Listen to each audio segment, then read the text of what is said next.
प्रवीण गायकवाड यांच्यावरील शाईफेक प्रकरणी आता आरोपी दीपक काटे आणि भवानीश्वर शिरगिरे यांना अटक करण्यात आलेली आहे। या आरोपींवर आता अजामीन पात्र गुन्हा दाखल झालेला आहे। नुकतंच घडलेलं प्रवीण गायकवाड यांच्यावरील हे शाईफेक प्रकरण, शाईफेक करणारे आरोपी दीपक काटे आणि भवानीश्वर शिरगिरे यांना आता अटक करण्यात आलेली आहे। तर आरोपींवर आता अजामीन पात्र गुन्हा दाखल करण्यात आलाय।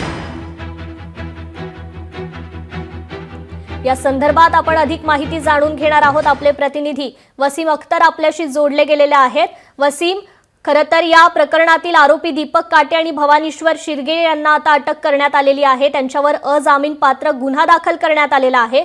याबद्दलची अधिक अपडेट काय?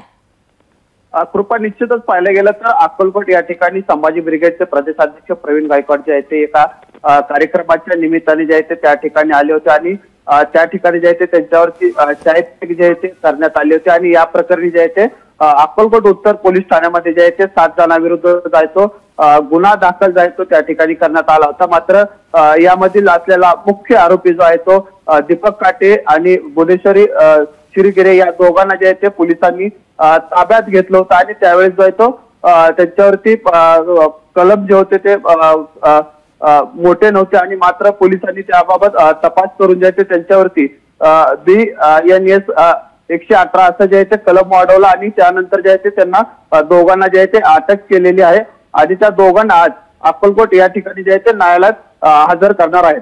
कृपा, निश्चितच धन्यवाद वसीम, तुम्ही दिलेल्या या सविस्तर माहितीबद्दल।